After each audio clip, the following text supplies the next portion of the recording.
Good morning. I sounded like Scooby-Doo. That was even better. I know. I'm good. Welcome to And demonetized. Welcome to the Medicare Cafe. You are joined by your host, as always. My name is Olivia Richardson. And I'm Clayton Clemens. And we are pumped today, even though I have some not very fun things to talk about. The vibes must be up because that's it. The only things that are up are the vibes. Yeah, it's an Olivia and Clayton episode. The vibes will be up. I know, and that's so sad that I have to talk about what I have to talk about today on an Olivia and Clayton episode because it does involve dollars and like numbers. And that's not our strong point. That's not kind of what we do. Good morning, Rachel Hero. Welcome to the Medicare Cafe, y'all. I haven't done this spiel in a while, but I'm going to ask a few things from you because if I'm going to provide information and edutainment, then I expect something in return. It's very small. This is a very small. It's very small. It's a small ask. It's a small ask. Number one, again, as you guys know, this is Medicare Cafe's 10th year of just rocking and rolling, delivering you industry updates as well as sales training. And for our 10th year, my big ask from you is if we have moved this the last 3 years ago, I think we moved this to YouTube Live. So if you could do me the biggest little favor and go ahead and subscribe to us on YouTube. When you do, it is free. It is a good time. Scary word, subscribe. Yeah, it's a free subscription. Yeah, it's a free subscription. They don't give those out anymore, except on YouTube. On YouTube, we give you the free subscription. Subscribe to Medicare Cafe. It will alert you anytime we go live or if we upload new video content. So it's good. This is actually, I'm doing you a favor by reminding you to do it. So that's number one. And number two, just interact with us. Primarily, if you want to use the chat feature and talk with us at the show, that's always super, super fun. Or, of course, as always, you can always text me if you're watching the recorded version of this and you want instant answers. That is my real phone number. Text me if, please. Would love to talk, would love to chat. You can text me at any time. And I just want to be friends. Honestly, this is a plea because I'm very lonely. Yep. And so I just need more friends, more people talking to me. I got off Instagram and suddenly her notifications went down. Honestly, there are so many. Sometimes I use Instagram for good, and that is to look up leadership stuff, sales ideas, whatever. Unfortunately, what Instagram is usually sent for is sending just chaotic memes to Clayton, and he got off of Instagram. So if somebody wants to be my Instagram friend and receive chaotic memes and chaotic reels from me, Go ahead and text that I would love it. Oh, thank you. We're getting some congratulations for 10 years. And what can you tell us about the CMS proposed MA increase for 2027? Yes, we'll get to that here in a little bit. But good morning, Will. Good morning, Rachel. Thank you guys so much. Now with that, that's all of my asks. Is simply just be my friend and subscribe to be my friend. Yes. What we're going to talk about today is going to be, like I mentioned, kind of some just adjustments, just more disruption. That's the PR way of saying it. What we're going to talk about is the commission changes that we're seeing in the industry. And I think we're going to continue to see that three major updates came out over the last several days. And so just wanting to kind of drop some knowledge on that. Maybe there's tons of rumors. That's what I love and hate about this industry becoming sexy. Did you know Medicare's sexy now? Oh, it is? They brought sexy back? They brought sexy. Back's a strong word. They brought the sexy, right? People, a lot more younger people, a lot of people who are on and in the Medicare field are using social media to talk about it and to network, which is wonderful. I love that. Get everybody into insurance. The problem is that misinformation spreads like wildfire, which we're in a red flag. Don't you dare burn anything right now. You'll kill everybody. Nature's a red flag right now? Nature's a red flag. So I want to kind of, boo hish on commission changes, Mary, 110%. I'm so sorry. Yeah, I'm so sorry. I think I just kind of want to talk about what the industry is doing. First, let's hit on what those commission changes were. What does that mean for the industry and how do we pivot moving forward is what I'd like to spend the majority of my time, but still make it fun and snappy somehow. That's my job. Yeah, make it funny. Yeah, devastating updates, but make it funny. So let's start off with some of the updates we had over the past couple days. Number one, the big one, is that Humana's commission changes. So the Humana just announced 2 significant commission changes. Number one, they are suppressing and dropping commissions completely on the plans for on about what they say 72 different plans effective now. But yeah, effective today for that April 1st effective business.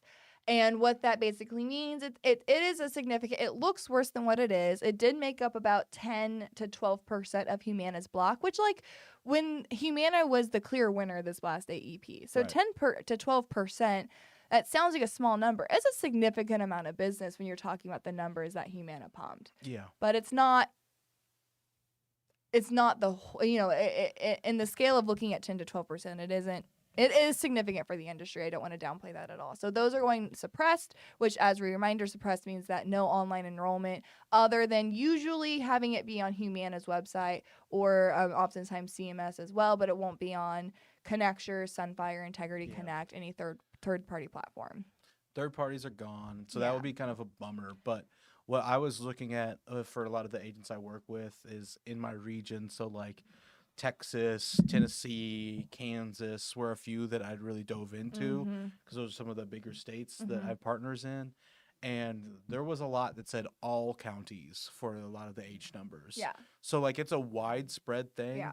But what you'll want to do is check to see if the H numbers you were writing, like, because there's probably a handful, like 2 or 3. No, I mean, again, like it's 72 plans up to 12%. It's significant. It's fair to say it's significant. So when you're looking through to see if the plans you wrote, like that's going to be the most important, like the ones that you're writing, because it's not going to be necessarily. My first question I got was, so what, do you say my AEP check's changing? Yeah. And that's not the case. It's going forward for signature dates starting today. We had somebody comment, Humana is canceling all the MA plans except for one in my area. And here's the thing, just to kind of give you an idea of like why this is happening, right? There's a couple reasons. One primarily is that, again, Humana went big this AEP. Bonkers, they went bonkers. And they know that commissions is a lever that they have access to that we hadn't prior to 2 years ago. We really hadn't seen carriers go non-commissionable on plans in the middle of a year or middle of a season. We're still in a season. This is still OEP. We're still in the middle of a season. We've not seen that before. As we predicted, we're continuing to see agents pull levers to try to dissuade agents from presenting this plan. And commissions, they always say, is the last one. It's suppression. It's kind of other stuff. Commissions, they went straight to commissions last year. We did find out looking at this plan, these age numbers that they're looking at were really bringing down the entirety of the business for Humana, primarily in star ratings. We're already seeing the effects of this plan. These plans in particular often went from 4-star rating to 3.5-star rating, which is a significant financial burden or significant financial burden to Humana as a whole for this group of them bringing down those star ratings. So there is a reason why they're wanting to, financially, I think it's primarily the biggest concern for that is there are reasons why they would want to stop enrollments into these plans, and they just went for the full e-break. I mean, that's what the commissions is, the full e-break. Remind me, the funding, it's like 5 stars and 4.5 is in a bracket. Yeah. Well, and I hate to even count on that. Like 4.5, the difference between 4.5 to 5 is really not financially. It's that special enrollment period. Right. After that 4.5, when you start getting into, you will start seeing significant drops in the finances, the funding that carriers will get based on the star ratings. Gotcha. And this group of business was really harming those star ratings. Yeah. So that's why, again, they're wanting to stop that. The other and probably more significant news that came out of Humana's commissions, which is going to affect everybody, is going to be the fact that they are now prorating those commissions. And so for those of us who maybe don't quite understand what that means is that carriers, especially if there is somebody who is new to Medicare, carriers always had the option to. CMS said that they could do this. Very few of them actually did it, to where they say, okay, if you're going to enroll somebody in a plan, and this is, again, for new to Medicare, I think switching plans has always been prorated. Not always. That's since 2016, 2017. But what this is saying is that if they're brand new to Medicare, a carrier was allowed to pay a full year's commission. I'm saying that wrong. If they're brand new to a Medicare Advantage plan, if they've been on Medicare Supplement for a while, it doesn't matter, or if they're aging into the market. If they were on Medicare or a Medicare Advantage plan for the first time, that agent receives the higher level of commissions. What Humana is now saying that they're going to do, and they've always had the ability to do this. CMS gave them this right. Many carriers just didn't do it. They're going to say, instead of giving you, if somebody enrolls in March, April, May, whenever, anytime other than January, and it's a brand new to a Medicare Advantage client, instead of giving you a full year's worth of commission for 6 months worth of enrollment, they're saying we're going to prorate that. Meaning that if you are enrolling into a plan in March, they're not going to give you the commissions for January and February. You're only getting it for March and beyond, April and beyond. That is significant. I mean, that's taking away a good amount of revenue per app, especially if you're helping people in the later half of the year. And we do know Medicare Advantage plans, and people think, well, that's not too incredibly, bad because we write everybody for January 1st. Medicare Advantage, AEP, SEPs, IEPs, all the other elections now outright AEP. So there's more business for Medicare Advantage is coming in throughout the entire year outside of it than it is during AEP. And so it is a significant blow. It is a significant hit. Plans that you were writing that you would have been getting twice as much commission for, you're now being those prorated. So that is a blow. And that is something that, most carriers are actually moving to that model, have moved to that model. Not all of them. A lot of them have. I think UHC is still paying the full commission on year one, but others haven't. It's significant. And I think it's pretty telling to the industry right now. So that is not fun news to have to kind of go into. And correct me if I'm wrong, that the prorated plans, that's not all the plans. They have another chunk of that chart, that big list of plans that are getting prorated, correct? Let me double check that, but I think it's all plans. All Humana plans are prorated. Someone check that, write that down, check that. I know I had people on the team watching this. I can just look at the email too. There was a big email that came out that had it was a PPP email. I was digging through it this morning. I believe there was 2 parts of the chart, page 15 and page 23.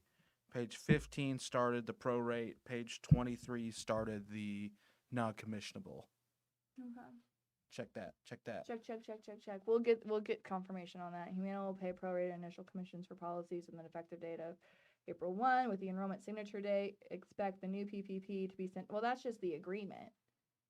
That talks about the prorated commissions. That's just a new agreement that's coming out to say yes. That says, hey, here's the ones. So double check.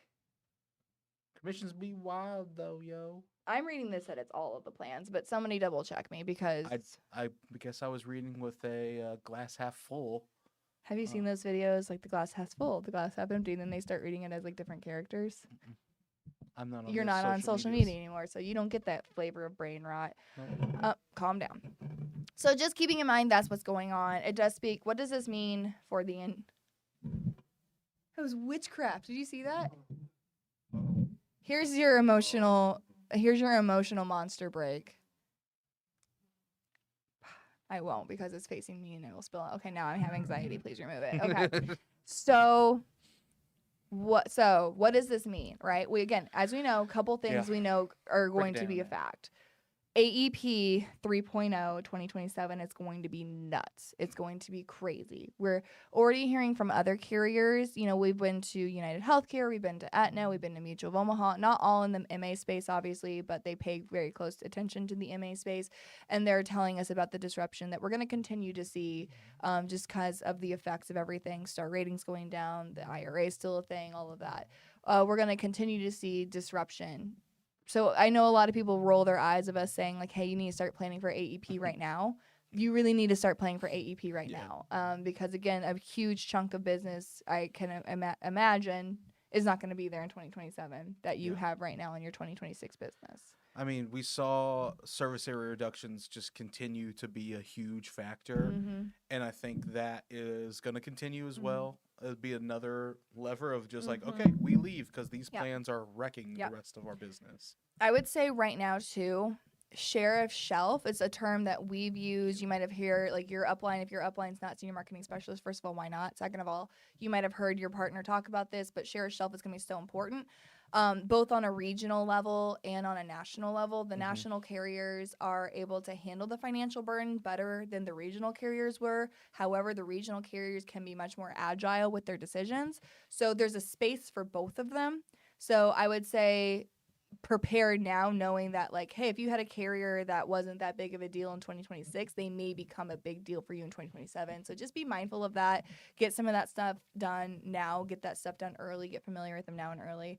But it's continuing forward to, I get a lot of questions of what's Integrity doing about this? What's senior marketing specialist doing about this? Why, I've heard some agents, because I understand it's an emotional time. It's scary. It can be, people can get upset and mad, and they're looking for, what do I do next? And oftentimes, unfortunately, that gets confused with finger pointing Yeah. of like, what are you gonna do about this? And I totally understand that. Keep in mind that like your upline, your partner, most of the time is equally as hurt whenever these changes are made, because the only way an FMO, an NMA, a GA makes money is by people writing business and getting paid on that. So if you, a writing agent, you're receiving less commissions for the work that you're doing, your upline, your partner who is funding, a lot of the lead programs, funding the technology, funding all of that, they're also being hurt by this. So there's a lot of incentive at every level to figure out, how do we get carriers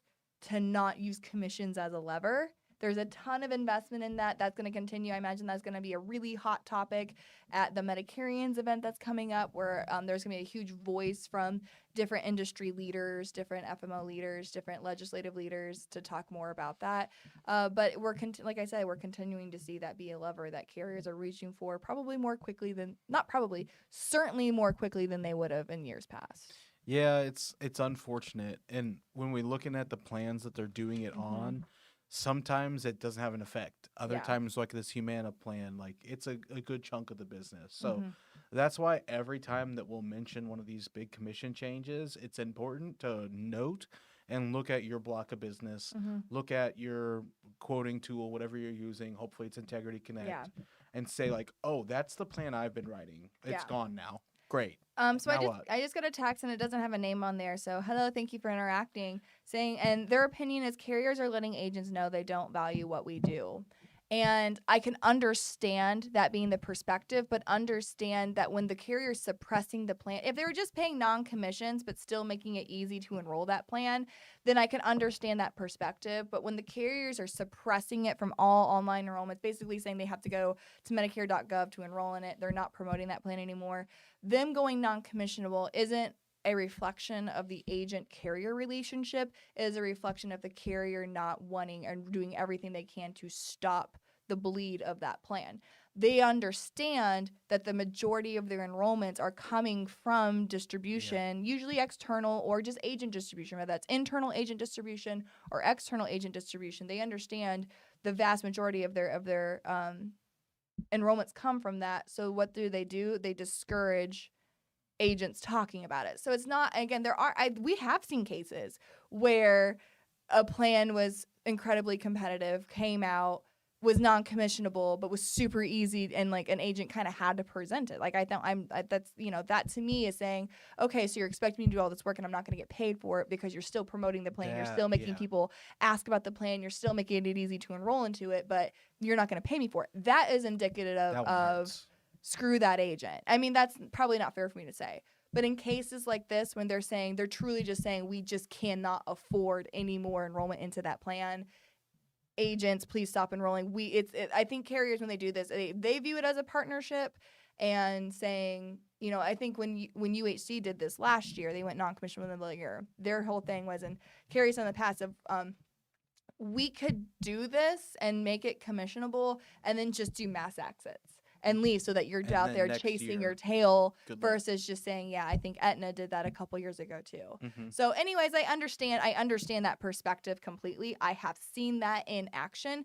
This to me isn't saying I don't value the agent. It's saying, agents, please stop writing it. It's bleeding us dry, is what that's telling me. Because the next step is, okay, now next year, everybody you just put on that plan, you're going to have an appointment with and redo everything you just did. Yes. And receive the same commissions as if they stayed on that same block. Yeah. Now I will say the prorated part of that, to kind of talk both sides of my mouth. The fact that they are now prorating new to Medicare business, that's that doesn't actually speak well to the agent relationship there, because and that is a very fair. I hate to say like Humana doesn't value the agent, because that goes completely against everything they say and what they did for agents in 2025 or 2026. But I can understand the prorated being a reason of like, it's a switch that they had to make. I don't have the financial book of Humana to figure out like how that actually is going to change things. But like, that does. Stings. That stings for sure. I hope you guys like that little indigestion. I've had coffee on an empty stomach.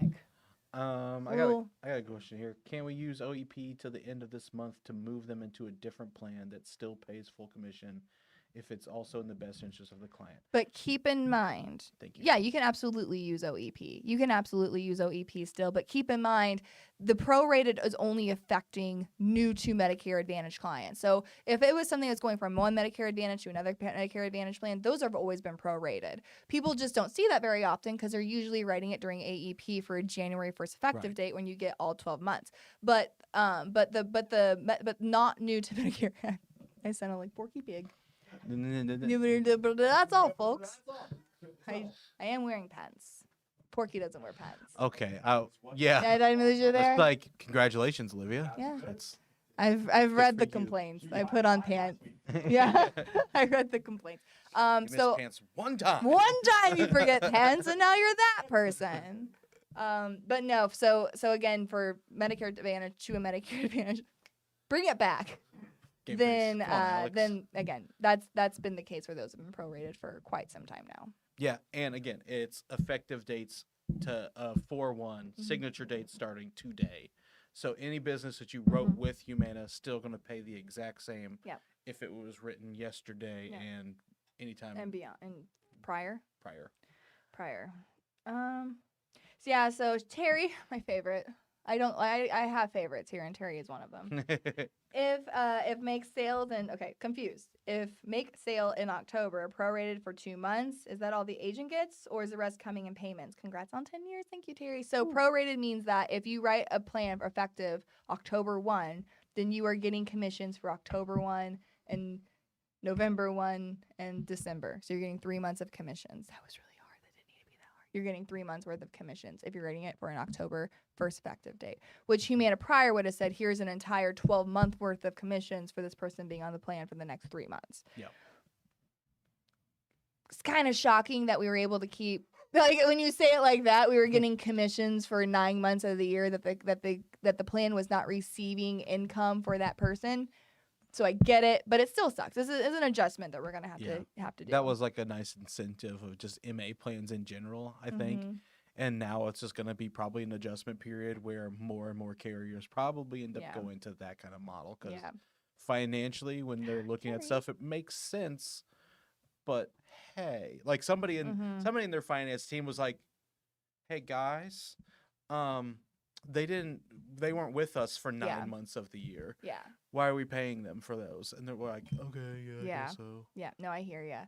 And again, it was Carrie. Thank you, Carrie. She said, "Oh, sorry, it's Carrie. I'll add you to my contacts list." But again, just mentioning, she was saying, well, if clients are having to go on their own and expected to go on their own to enroll in these plans, then that cuts the agent out, and like that's the whole purpose. Is that Humana does not want enrollments in this plan. Period. It's not that they don't want agent-led enrollments. They do not want a consumer to somehow find an ability to enroll in this plan. They want no more new clients on the plan. Because there's nothing else they can do to change the plan at this CMS, point. they can't withdraw the plan. Like they can't withdraw the plan. They can't withdraw benefits. All they can do is saying, our biggest distribution of this plan, let's stop incentivizing them to write the plan. We just want zero enrollments on this. Yeah, it's because they've already got the contracts in place with the network providers, everything. So they can't do anything other than be like, Stop, please. Stop it. And again, it's sorry. Yeah, it's going to be having a way to stop carriers from changing commission structures in the middle of the year, which I understand because we sign a contract with the carrier that we are going to represent their plans based on a commission structure that they've given us at the time of signing that contract. I don't understand either why they're able to make adjustments to the contract that we sign mid-year, mid-season. I don't understand why that can happen, but it can happen because it's happened a lot, and I know there's really important people with very great law degrees who are trying to find out how this can happen. I'm not going to pretend to understand the law. However, I do know there's a lot. Actually, there are a lot of areas, the DOI, several states, representatives are stepping in as the DOI, saying that they're going to try to find ways to actually stop it in their states from capabilities of doing that. That's a little cloudy because Medicare is federally ran, so the DOI doesn't have a whole lot of control in a federally ran program. But it's getting more attention, and you best believe that the Americans for Beneficiary Choice NABIP, NAFA, Integrity has a ton of investment into going to protecting their biggest asset, which is the sale of health products. So more to come on it. It's going to continue to be a really hot button item, and I'm excited to see what we do with it. Okay. Yeah. So Oh. what I want to do for the last few minutes is actually just talking about like ways to pivot. What can you do with this? You're going to be, if you're writing those Humana plans, you will be making less revenue than what you would have been prior to the announcements this week. So what can you be doing? You're going to roll your eyes at me. Number one is going to be ancillary products. Couple things with ancillary. Exactly. Cancer insurance is huge. I just had an itch.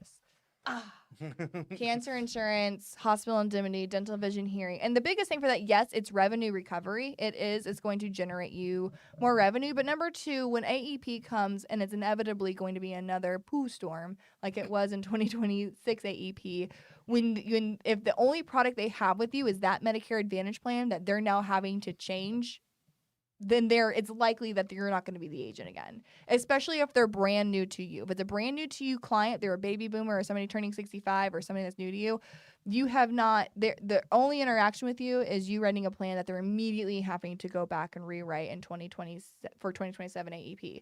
So the loyalty to you is less likely compared to those who have been on a plan with you for several years and had some loyalty to the plan, loyalty to you.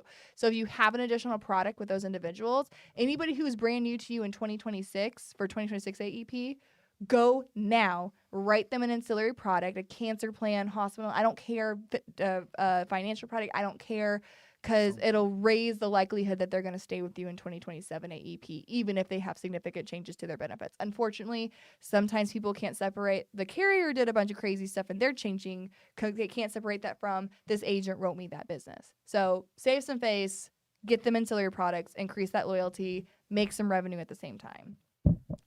In addition to that, we can talk a lot about the Medicare supplement market. Is it coming back? We're seeing this? Mutual of Omaha put some pretty interesting rates out there. Mutual of Omaha is like the queen of, yes, not king, International Women's Month. Mutual of Omaha is the queen at putting out stats and data and industry insights. They're amazing at that. Their actuarial team is oh my gosh, Jeff from their actuary team is one. I won't go into this man's workout routine. He's secretly just jacked. I'm gonna send this to him because I've always seen him in like just a suit jacket and really professional. And I went to the gym one time, just the one time, and he was there, and I was like, "This is not the same person. He's really scary in here, and he's a nerd out there." So, anyways.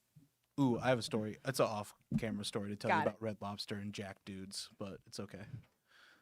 I need a safe space for that. That sounds amazing. But they were dropping some pretty interesting facts. Like even with the rate increases that Mutual of Omaha had in 2025, which like Illinois, 40%, others 25%. The lowest was like 15%, like significant rate increases. They said their lapse rate, which is essentially people who left their plan, was only 5%. Only 5% of people left Mutual of Omaha last year. And they said like they were really, really shocked by that. They were really like, how, like we really expected to see a significant drop of people on there. And they said, the MedSup market has been going through this for so long now that people are just kind of expecting those rate increases. And it's not shocking like it would have been back in 2015, 2016. Yeah. And so, yeah, the MedSup market is alive. It is well. It is actually healing in a lot of ways thanks to these overdue rate increases. The problem is that whenever we do see people go and get on a Medicare, they said that people who go from a Medicare Advantage plan to a Medicare supplement, this isn't helpful to anybody, but just fun to know. When they do so because of an SAR or they have a GI, they go from Medicare to Medicare supplement, their claims ratios are twice as high compared to somebody who started on a Medicare supplement. And there's a lot of reasons for why that might be. I'll say if you start to think about it, you're like, okay, I can see that making sense. But for it to be like twice as high, I guess people would want to switch. I don't know. I saw a lot of high deductible plans, so that's the only part that gives me pause. But if you're going for a year to switch to a supplement, like okay, get your G. And I'll say like the plan in market growing significantly. I kind of thought with the rise of popularity of in, you'd see much more open enrollment plan in. It's actually the opposite. We're seeing way more underwritten plan in than we did last year, which is really cool to see. So anyways, all I'm saying is that the MedSup market is certainly a market that is worth looking into. I think it's in the world where Medicare Advantage is kind of up and down. If you have those clients that are sick of the yo-yo that is Medicare Advantage right now, MedSup is still a viable option. These carriers are also in the MedSup space putting crazy bonuses on underwritten apps. They're really incentivizing. So the commissions of a MedSup are matching those of a first year MA commission. So the dollars are making much more sense now. Just keeping that in mind to make sure. And of course, like just introducing new product. The underage, I hate ACA. I don't like ACA. ACA is dying in a lot of different ways. But having alternatives to the ACA, short-term medical plans, these ancillary style plans is a great way to keep your funnel full, keep financing, getting those T65ers, and also just opening up a new clientele to keep you financed, to keep you getting revenue, and of course like adding ancillary products, annuities, index annuities, things like that. Medicare clients are the best leads for those financial products as well. So if you have questions on how to incorporate financial products into your sales presentation, if you have questions on any of that, let me know. Yeah, one of the first questions I always ask when someone's talking about leads is, what are you wanting out of this? Yeah. And like, why aren't we looking inwards first before we're looking at outsourcing this? Yeah. Like, you probably got plenty of leads sitting right in your own book of business. 100%. Let's use those first before we're diving before out we're to other spending things. more money on this, right? The goal is to make money. Yes. So let's look inwards first at freeways. Yeah. So Stacy, she said MedSup rates have dropped their commissions to 1 to 2% in a lot of companies. So let me tell you a little bit about that.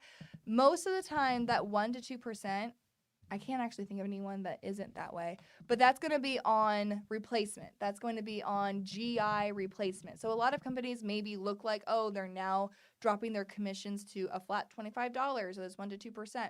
What it is that so many states have come out with different guarantee issue rules, like a birthday rule or an anniversary rule, up to over 20 states have come out with some sort of GI window, which obviously a GI window really hurts those loss ratios. Carriers have to adjust. They have 2 ways they can adjust: premium and commissions, and that's it.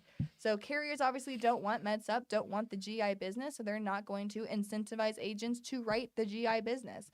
So in most of those cases where it's a 1 to 2%, that's usually the replacement if you're writing guarantee issue. If you are somebody that's like, that's all I write is guarantee issue because I'm working with people who are escaping the rate increases of G, they want to go to a new G or a lesser plan. Keep in mind, unless you're in a like to lesser state, there are still opportunities to underwrite, or don't do it during their anniversary time. Don't do it during their birthday. Outside of that period, underwrite them from a G to an N or a G to another G. Go ahead and underwrite them. And then if for whatever reason they don't pass medical underwriting, then you still have time to rewrite them on that plan in a GI window. So the client's winning either way. They're going to switch to plan either way. If you do it outside or before they reach that GI window, then you have 2 opportunities. You have an opportunity to actually be compensated for the work that you're doing. And it helps the actuaries because the actuaries can estimate better if the business is underwritten versus if it's GI. It's just a different way of looking at mining that data in those anniversary states. 100%. Expand that window out. Exactly. Typically before. Do it before because you don't want to get there and you're writing them, they don't qualify for this other plan. Now they're outside of their birthday or now they're outside of their GI and you can't do it. Now you have to wait a whole nother year. Don't do that. Find them 3 months before their anniversary or 3 months before their birthday, depending on the state you're in. Try to underwrite them then. If they can't go through underwriting, then go ahead and do the GI during that time. So, bingo. Guys, it's 10:34. We still had some fun. Let me check my text messages. We still had some fun, even though the topic today was more about staying alive. There was 2 other big notices. Tell me. That we'll throw out. Well, WellCare. WellCare did this similar thing. Went non-commissionable. A lot of HMO, which is interesting. WellCare went non-commissionable because they went on non-commissionable on HMO plans, and that we've not really seen it's been that. PPOs. We've heavy. Yeah, so that's shocking. And WellCare, sometimes we just immediately go, yeah, every time we hear that. But WellCare does a lot of business in the MA market. Mm-hmm. So, you might come across that, or it could have been in your state. Mm-hmm. And then the sanctions with Anthem, Avalanche. I don't think I know that. So they have to the 15th, I believe it is, to appeal a sanction, or their plan starts to be on a freeze, essentially. Mm-hmm. So if they don't get their appeal approved, they will not be able to write Anthem business until that appeal gets approved. Interesting. Yeah. Well, Anthem. Okay, switch. Love your earrings. Are those new? They aren't new, but I found them recently in my son's toy box. Nice. Yeah, he's a menace, but I Big love W. him. Yeah, Shiny object. he's a shiny object kind of guy. Big W. Also, They make a W if you put them together because they're V's. because they're V's. Well, that a double V, not a W. For Olivia. Why is it W? Because they are double Because V's. they're two U's. Double V X. Okay. No, you just curve it and it's a W. No, mine are pointy. True, maybe like in cursive. Yeah. It's all- It is in cursive. It is. Nobody writes in cursive anymore, man. It's a dead language. It's When Latin. they started talking about letters back in the day, when they were Mm, really cooking up new letters. Yeah, really when they're cooking up- cooking up new. They're like, check this one out. We got a They were U. much more squiggly back Let's then. just do Yo. a double U. and Thank you call guys it for hanging out W. with us. Thank you, cooking up new letters. Thanks, y'all, for. Why don't we do hieroglyphics anymore? Yeah, surely some people still do. Oh, that's wingdings. Wingdings. Anyway. That is Oh, yeah, wingdings. true, the bond. Yeah. If you guys have any questions, comments, concerns, threats, or promises, let us know. More content like this coming at you guys. We will keep you up. I'm afraid I'm not going to say abreast. Is that the right way to say that word? Oppressed? Not oppressed. Yeah, Not oppressed. We're gonna immediately. keep you up not to date. oppressed. We're going to keep you up to date with what's going on. Oh, and the CMS, we'll hit on that. The CMS proposed MA increases. Long story short, yeah, that was, I'll say this. CMS did say this is what the year over year, every single year CMS comes out and says this is how much more money we're going to give Medicare Advantage plans to help fund their plan, because as we know, healthcare inflation, healthcare is getting more expensive. People are living longer, so the government says we need to give Medicare Advantage plans more money year after year. And traditionally, that money amount has been, 8%, 7%. The last few years, it's been 3%, 4%, 5%. Last year was like kind of one of the higher ones. This year they came out saying a 0.09 or it was a 0.09 or 0.7%. It was less than 1%. It was less than 1%. I know that. And everybody panicked. I will tell you, it's not going to be that much. It is going to be higher than that. I think this is kind of like CMS, like Lowballing. lowballing.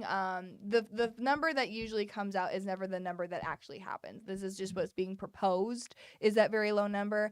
Experts in the industry, I'll give, Chalin in our office, Dwayne McFerrin, people who are, George Dipple, people who are just brilliant minds in this industry are guessing it's going to be somewhere between like 2.5 and 3.5%.